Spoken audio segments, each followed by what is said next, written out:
Hey y'all, that came on fast. Hey everybody, it's 8 o'clock at night. This is a little different for us, but I'm into it. I'm kind of liking the nighttime thing. I'm a bit of a night owl anyway. But hello, I am Deborah Porter, life coach for at-home moms with Moms Mentoring Circle. Super excited to be here today. You know, I support you with creating the systems you need to be able to still be a great mom, but be a great woman, be a great human, be a great friend, and to still focus on and nurture those gifts and talents that you have.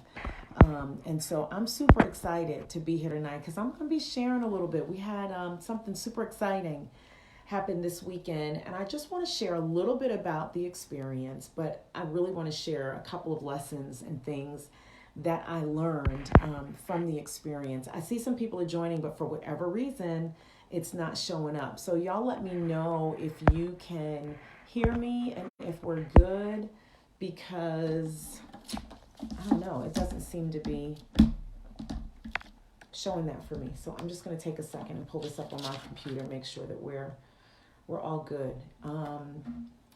You'll see that poster, Carmen Jones. Have y'all ever seen Carmen Jones? It's one of my favorite movies. Actually, my daughter and I, one of our favorite movies that we watch together. So I'm just going to check and make sure we are all set, because I cannot see any comments or who's joining in, although I do see that there are some people on. So I just want to make sure everything's working. Okay.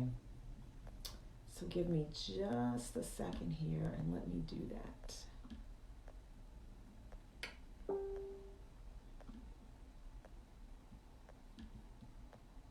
Okay, so let's see what's going on. If y'all can hear me, let me know that you can hear me. Okay, I think we're good. Yeah, I don't know why. If y'all can hear me, let me know that you can hear me. I don't know why it's not showing up. But anywho, oh, I see Kathy. Hey, Kathy, how are you? All right, so guys, this past weekend, if you are friends with me on my personal page, you know that our daughter got married in Mexico this weekend, a destination wedding, and it was pretty amazing. I've been to a destination wedding before with a family member, but you know, each wedding is going to take on the personality of the bride and groom. So I just want to share a little bit about a destination wedding, and then I want to share a little bit about a question that I posed the morning we were getting ready to leave. And that question was, when your kids leave home, who's left? So this is going to be kind of a part 2 to that, because I kind of asked the question and just left it out there. But I want to speak a little bit to that tonight. But I want to talk first about this destination wedding. So it was amazing. It was very joyous, very exciting. I have to admit that I was not super excited about the idea of a destination wedding at first. I thought, Mexico? Like, we've got some really kind of cool places here in America. Why are we going to Mexico? That was my first thought. And my husband had to, remind me lovingly and gently, as he does, that this is not your wedding. This is her wedding. And if Mexico is what they've decided, that's what we're doing. And thankfully, I have a daughter who is a woman who knows what she wants and knows how to make it happen. And so, it was a quick shift to make. But let me just paint the picture a little bit for you. Imagine you have 5 days together with your adult children. I'll start here with your adult children and their friends.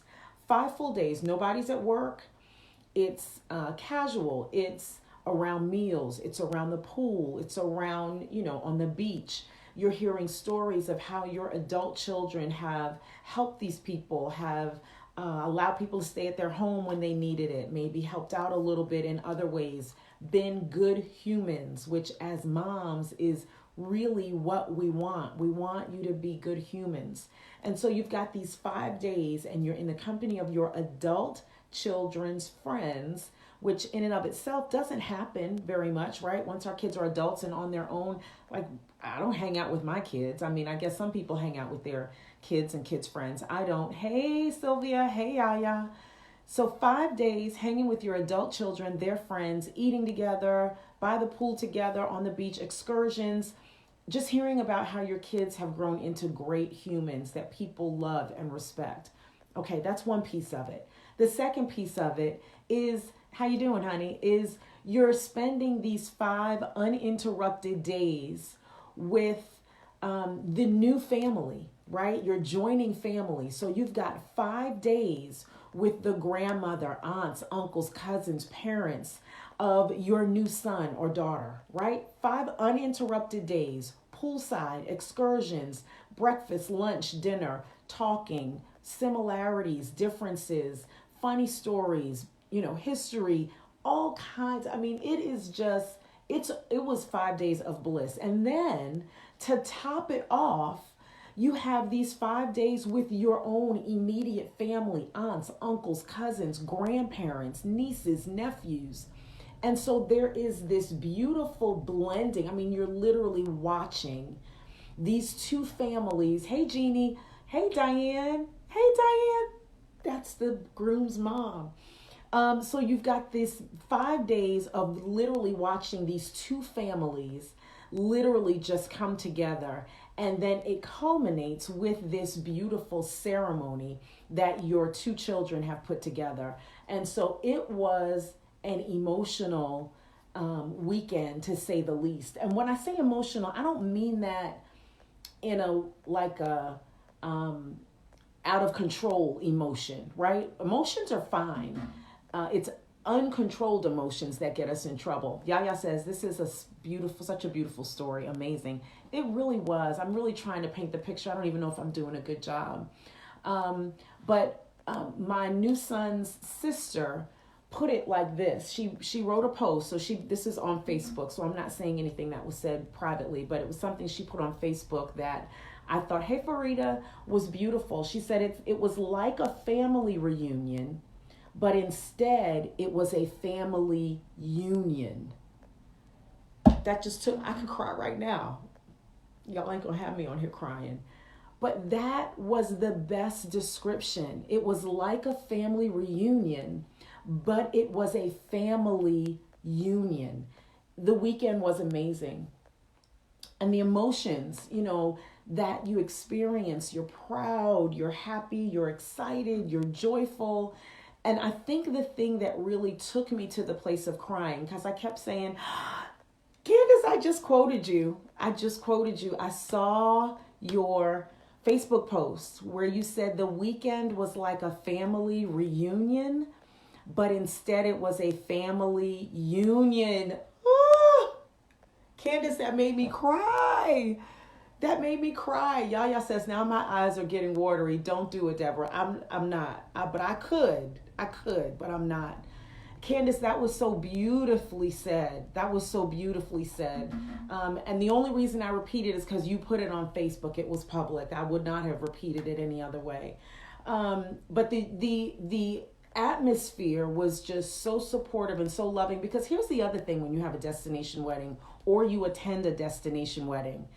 The people that are there really want to be there because they paid to be there. So it's not, you don't get a lot of the people that are just curious. Well, I just want to see what she's wearing, or I just want to see what her colors were. You don't get that at a destination wedding. At a destination wedding, the people that pay their money and show up really want to be there and really want to love on and support the couple. Candace says, it just came to me. It's fine. No, Candace, it was brilliant. It was the perfect description of the weekend. I could not have said it better myself. And so, feeling all these feelings, the emotion that really took me from being happy and joyful was gratefulness. The feeling of gratefulness really was the thing that brought me to tears. And the reason was because they took their time. They honored themselves. They honored their family. And they honored their faith. And they did it having a darn good time. I danced all night. I forgot that my shoes were the 2-hour limit shoes. You know how you have the shoes, you're like, okay, I can wear these for 2 hours. Sometimes we have shoes that are sitting only shoes. These I could walk in and stand in for 2 hours. I forgot. And by the time I got to my hotel room and took the shoes off, my feet were like, really, girl? That's what we're doing? You're gonna act like you can do this for hours. So, but it was just an amazing weekend. I think we're all still like floating on the fumes of the love and the support that was shared there. But here's the thing that I came away with. I was like, well, what would I share with other moms that either are close to that or will be getting there? Because here's the deal. Y'all know that as moms, the goal is we're working ourselves out of a job. The goal is for the kids to leave. I started this by saying, when your kids leave home, who's left? Can we just agree that the goal is for our kids to leave home? Like, yes, can I get a show of hands, right? The goal is for them to leave. And so the process of leaving, there's a term now, the empty nest syndrome. They've created a syndrome over the empty nest. Like, okay, it's depression. It's, some kind of adverse reaction to the overwhelming loudness of the quiet in your home, right? We've got 3 kids. They are, yeah. You raising every hand. The overwhelming loud quiet that settles on a home when that last child leaves. For some, it is debilitating. And what I really want to share tonight is how we can do this a different way. How we can move into the empty nest phase, the sending our children off into their future, into their marriages. How we can really do this a different way. And that if we're crying because we're grateful. We're grateful at how they're honoring themselves, honoring their family, and honoring their faith and how they're stepping into their future. Hey, Yvonne, how are you? And so I just want to share 3 points. I want to share 3 points about this whole when your kids leave home, who's left. Yaya says, I have been asking my husband if he thinks we'll miss all the noise. I don't think so. I know you really do think that. My kids they're all very unique and different, but they each had very significant friend groups that spent a lot of time at the house. And so our house really was very busy, very noisy. Thank you, Yvonne. Thank you. I have like 100 more pictures I could put up. I won't. I might. I won't. But our house was always very noisy.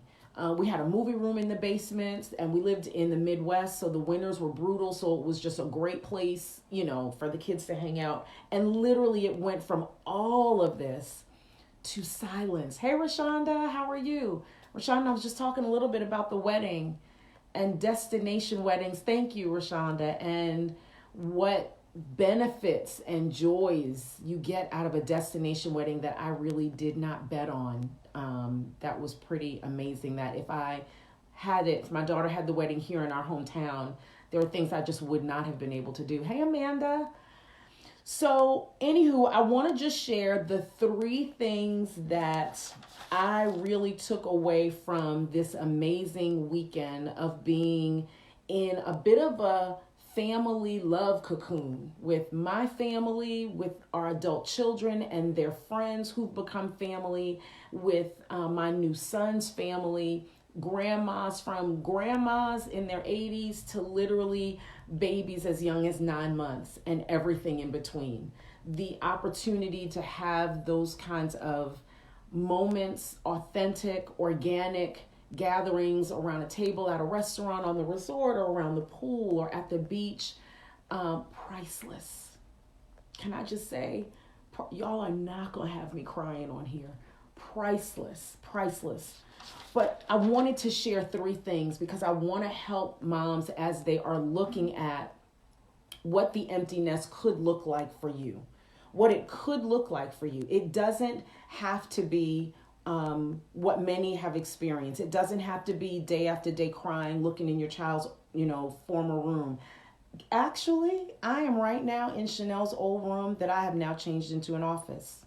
Yep, because her and her husband will now sleep in the guest room. So it doesn't have to be a sadness. There will be emotion. Emotion is not bad, but it doesn't have to be a sadness. Rashonda says, you looked amazing. Thank you, Rashonda. I love this so much. I thought about my daughters and my moment when the time comes. Girl, don't blink. I'm telling you, don't blink. My husband and I spent some of that time just thinking about how quickly the years have gone by. They used some pictures in a slideshow there at the reception of both my daughter and her husband as children. And then my sister Amanda put up some pictures when, Chanel was younger. So it goes by very quickly, very quickly. But I've got 3 points that I want to share that I think can help us do the empty nest thing a little bit differently than maybe how some others have done it. And the first point I want to make is loosen the grip early.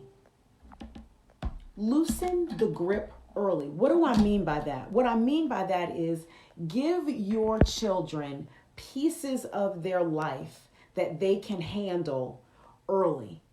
Give them pieces here and there. Don't hold on with the death grip until they walk out the door for college or whatever their future is, because then it becomes difficult for you and for them. So give them pieces of their life as they can handle it. Some can handle some pieces at 12, 13, 14. By 14, 15, 16, obviously they can handle it. And so it's an opportunity to then allow them to make the decisions for their life while they're still in your home, where you can still kind of nudge and assist and ask questions and, nudge a little more without having the death grip. So I would say as you're loosening the grips early, what you're talking about doing is asking more questions and giving more specific instruction on what to do as your teenager gets into those years. So instead of saying, well, mom, such and such happened. Well, this is what you need to do. I had to learn this. I'm still learning this. But responding with, wow, that's kind of a big deal. What are you going to do about it? And then just sit and let them think about it. Well, I'm not sure. Well, what do you think?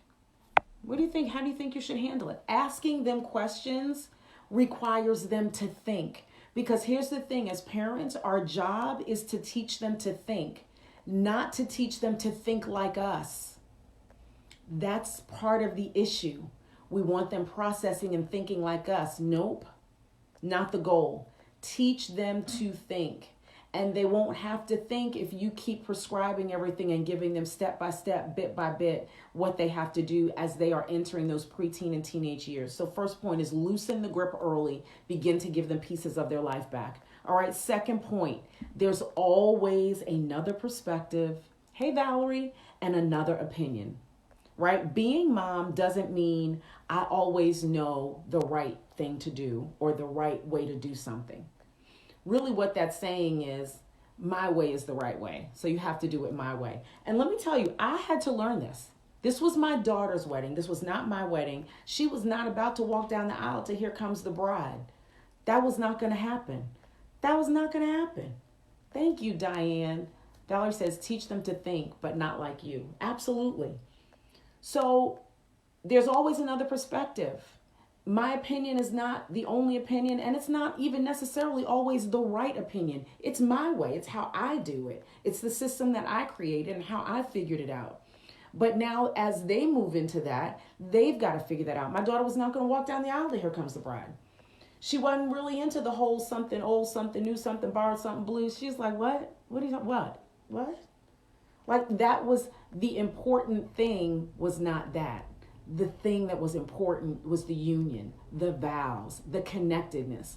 Amanda said, great read on this topic, the self-driven child, the science and sense of giving your kids more control. Oh, I love the title of it. Yvonne says, isn't that the truth? Yvonne says, the Socratic method. Yep. And so it became obvious that if I was going to participate in the planning of her wedding, it was not my wedding. And it was not for me to insist on anything. It was for me to be there to support her, to encourage her. If she needed, she was consulting with me. That's a key word, because many times as moms, when they're younger, we are the manager. We're in control of it all. We're the manager. And so we have to then shift, though, from being manager to being consultant. A lot of us don't want that job title change. But I'll get to that later. But it became obvious that it was her wedding and she was going to make those decisions. Hey, Rhonda. And just like it was her wedding, okay, so for your child, maybe it's not a wedding, but it is their life. It is their life. So let's just look at it this way. I went to VCU. None of my kids wanted to go to VCU, Virginia Commonwealth University. We thought it was an amazing school. So are you pushing a certain college down your child's throat because of what that college means to you? It sounds good. It'll sound good at work. It'll sound good to the neighbors to say my kid got accepted to XYZ. Are you pushing a certain major down their throat because you think that's going to provide them the living that they want? Or again, it sounds good. My child's whatever. Pick a major. You know, something sounds more prestigious to someone than something else. Are you even shoving college down their throat? Maybe your child is not a college material. There are other opportunities. Hey, Janine, you got to listen from the beginning. I was talking about the wedding on the top. So as we're talking about, there's always another perspective and another opinion, always. And it is your child's life they have to live, not yours. So they may not want your university. They may not want your major. May not want to walk down to the aisle in their wedding to the song that you walk down the aisle to. May not want to wear your dress. A lot of us saved our dresses. I'm going to save my dress for my daughter. I knew my daughter didn't want my dress. I got married in, late 80s. Okay, shoulder pads were up to here. No, because, shoulder pad up to here and then the waist in and gave us, well, that's another story. But here's the thing. It's their life. And the last thing I wanted to do in the planning of this was to stress her out or to overstep my bounds and insist on a particular thing. Why? Not my wedding. Not your life. It's your kid's life. And so here's where, the opportunity for you to start stepping back and letting them step into their own life is important.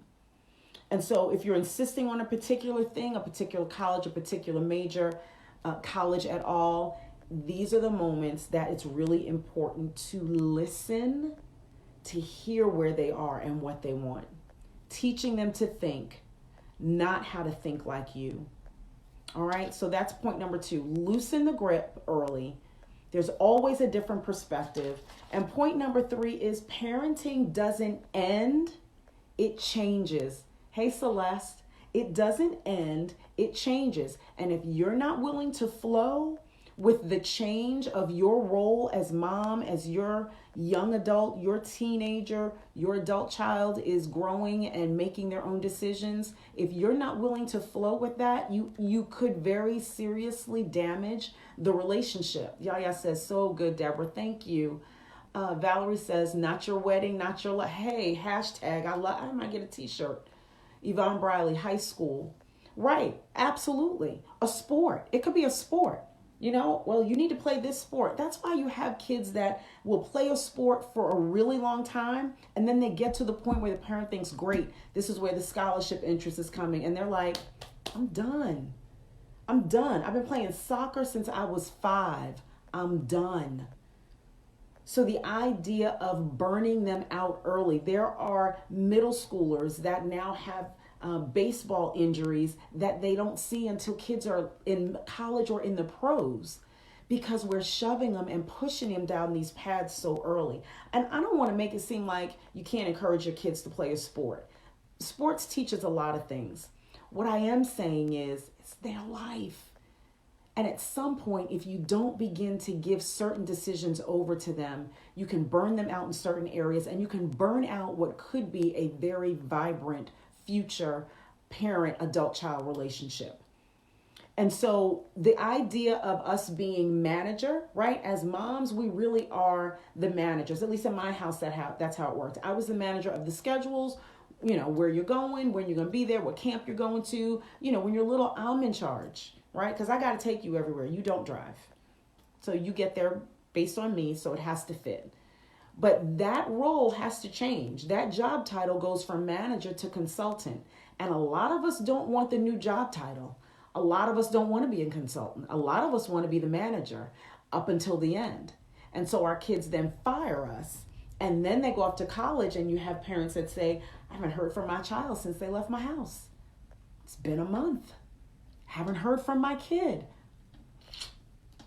Maybe it's time to loosen that grip, right? You hold on, you have that death grip until they leave the house. They're going to shoot out of your house like a cannon and you're not going to hear from them. So begin to give pieces of their life back to them as they can handle it. Because as you move from being manager to consultant, what happens is once they leave, it is a natural progression. It's an expectation. So there's not like an abrupt ripping off of a Band-Aid and now the empty nest syndrome sets in, because now as a mom, what do? Who are you? Right? That woman, before you had kids still matters. That woman still matters. That woman still has goals, dreams, and desires. And hey, Camille, and there is a way to raise children, to be a parent, but not have to sacrifice all of who you are for the betterment of the whole. It doesn't have to happen. Yaya says yes, because it is such a learning curve for an adult who never had control to learn to manage their own lives. Absolutely.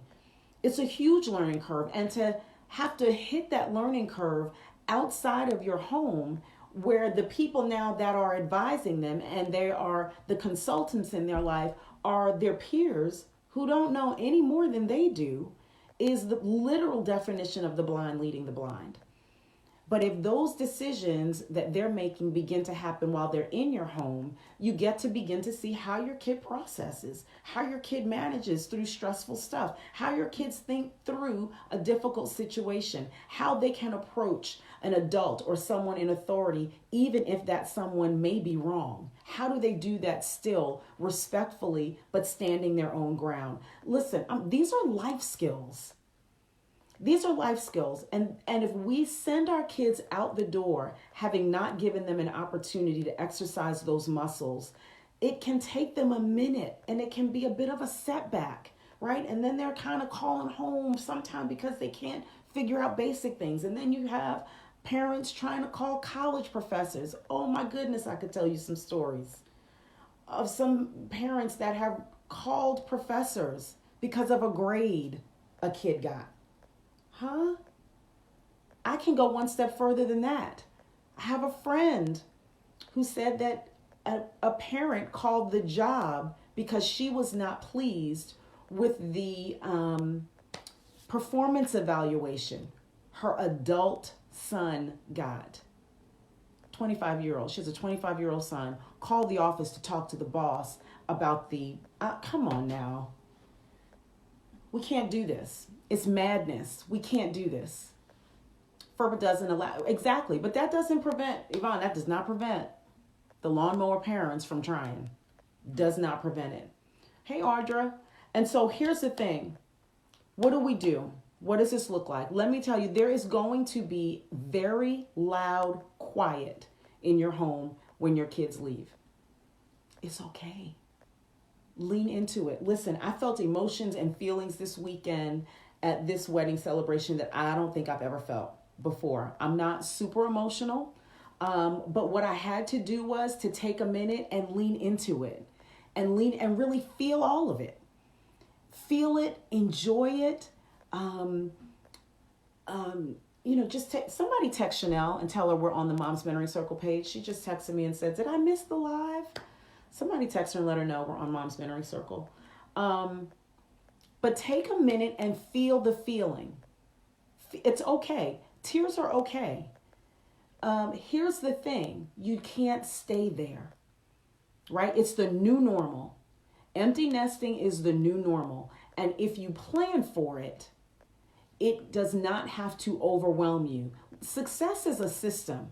I don't care in what arena you're talking about, whether it's your job, your home, your personal life, you plan for success. You don't just kind of trip into success and go, oh my goodness, how did that happen? You plan for success. So as a mom, I really want to ask you, what is your plan for a successful and vibrant empty nest season in your life? Kathy says that's when you get to run around the house naked again. Woo! All right, Kathy, I see what y'all planning over there in y'all's house. I'll be sure to call before I come to your house. I ain't just popping up on y'all. That's mental note. Audra says, I love that. Success is a system. You don't just trip into a successful situation. You plan for it in some shape, form, or fashion. And so we spend a lot of time and we put a lot of passion into being a mother. What are you going to do with all that time and that passion? Audra says, and reclaim sleep. Hello, that's a big one. But what do you do with that passion and that time? It doesn't just, you don't become less passionate now. As a passionate Kathy, we're here. We're here, sister. So what do you do? And what I want to encourage you to do is to continue to nurture that woman. What is the thing that you say to yourself right now? If I had some free time, I would, what is that thing? If I could right now, I would go to such and such for 3 days by myself. What is that thing? Let's plan for that. And I don't mean waiting for empty nest. Let's figure out how to make that happen in your life right now. For several reasons. It's important for our kids to see all of us, right? They can see you as a great mom. They can see you as a great girlfriend. They can see you as a great wife. They can see you as a great individual. They can see you as a great artist, as someone who appreciates literature and art. Why keep a piece of that from them? Let them see your greatness in all that you do, in all the different areas of your life. You don't have to reserve that or wait for a moment in time to allow that to happen. Now, obviously, you'll have more time for that once they're gone, but there are ways to get that and get those pieces in your life right now while your kids are home and letting them see that. I think it teaches them the fact that we are multifaceted, right? Yes, I'm a mom, but I'm also your daddy's wife and girlfriend. Yup, I'm both of those at the same time. It's all good. It's okay for them to see us in different aspects. So I just want to highlight the 3 points I wanted to make today. And again, it's really not that I learned these things. I think these things were confirmed from the wedding. Yvonne says, that's an awesome message. Let our kids see all of us. I think it does them well.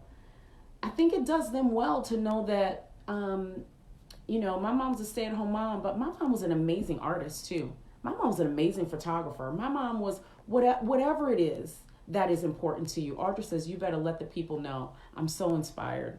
I appreciate you being here, Audra. So the 3 points were: loosen the grip early. Start asking your child more questions as opposed to giving more specific instruction on what to do. I mean, goodness gracious, start with making them do their own laundry. All right, let's just start there. Let them, can they do their own laundry? Yes. They can fiddle on these computers and phones and gaming systems and figure out all kinds of stuff. 5th grade, perfect age to start doing your own laundry. So let them start giving them, and that's what I mean by giving them pieces of their own life. Give them pieces. Okay, because you know what happens when you wake up on Monday morning and you don't have any clean clothes? Guess what? It's not my fault. Right? It's not my fault, because at some point they're going to need clean clothes, whether it's to get to class at college, to get for work. Give them little pieces of their life back. That's the first point. Loosen the grip early. Second point, there's always another perspective and opinion, right? We're the mom, but it doesn't mean that our way is the only way. Audra says, I've started already. She's 9 years old and already separating. Perfect. Yvonne says, my philosophy is if they can read, they can do laundry. Sylvia says, reinvent yourself. Absolutely. It's a great time to try something completely different, completely new. So very few of you will know this about me. My family would laugh at me. I have this secret desire to want to learn how to play the drums. It's a great time for me to learn how to play the drums right now. Like, why not? I've got nobody else here, just Cliff and I, right? So the idea of what is that thing? You may have never spoken it. It may be something that is so deep down and it's only in your head. Maybe nobody knows what that thing is that you've wanted to do. It's a good time to do it. And so I just want you to remember, and I want you to know that the woman you are and were before you had kids still matters. Her goals still matter. It's going to take a little bit more work in getting a system in place so that the things in your home can still run smoothly, but that you can still go after whatever those goals are. Valerie says, yes, drums. Okay, Closet Sheila E. Look, Sheila E., I seriously love and respect Sheila E. You have no idea, Kathy. You have no idea what you just touched on. And so I want you to understand and know that pushing your way, your college, your major, whatever it is, can really cause them to close down. That was point number 2. There's always another perspective. And point number 3, parenting doesn't end, it changes. Be willing to flow with the change of it. Because if not, what happens is you can find yourself on the outs as opposed to having a healthy, vibrant relationship with your adult child, which is really what this is all about, right? We're not raising kids to continue to have to manage their lives as they move into adulthood. The idea is that you become friends. That is the goal. That is the plan. And so I appreciate you guys being here tonight. If you have any questions, if you want some assistance and some support with what would that look like for me? Like if you're thinking right now, what does that look like? How in the world can my home run smoothly and I'm out playing the drums somewhere? I don't mean at night. Like I'm not trying to be part of no band or nothing. You know, I'm not going to limit God. I don't know. I may be part of a band. Audra says, great point. I've created a group of 5 women mentors for my daughter. My mom said every little girl needs 5 fabulous women. I love that. I love that. Knowing that your children have other people to speak into their lives. That's not just you, because let's face it, they're not always going to come to you for everything. And I know there are people that say, oh, me and my kids talk about everything. Okay, that's fine. But there may come a moment when you might not be the first call they make. Do you have, a network, a tribe, a community of people in their lives that they know that there's a safe place where I can go and I can talk to somebody that loves me, that has my best intentions at heart, and it's going to tell me well, as opposed to just going to their friend who really probably knows no more than they do. So that's important. But I want you to think about, nurturing the woman that you are now, so that as your children grow and leave, it's not a ripping off of a Band-Aid. It's a natural progression of what's supposed to happen. If you need support in creating that system, if you don't even know what that could look like for you, send me a message and we can talk. You can inbox me, you can leave your contact information right here in the comments. But if I've got to figure something out, I don't want to wait till high school graduation and I'm running off into the bathroom crying because I don't know what the heck I'm going to do when this child leaves. Yvonne says, I have them identify other women that they call trusted adults that I also trust. Absolutely. Absolutely. I'm thankful that my kids have their aunt on both sides that they can talk to. And I know that they are going to give them the advice that's going to push them and propel them farther ahead. So that's it, guys. That's all I have to share. I've got a ton of pictures up on my personal page. If you want to see those pictures, head over there. I will post probably a few more over here. Not a whole lot, but I'll post a few here. But let's do the empty nest syndrome differently, right? Let's do it a little bit differently. Let's begin to think about when my kids leave home, who's left? Who's that woman? Describe her. Who is she? Who is she? Describe that woman, and let's talk about getting some systems and things in place so that woman begins to show up even before the empty nest hits, okay? I love you guys. Thank you so much for joining in. Appreciate you. Have a good night. All right, bye-bye.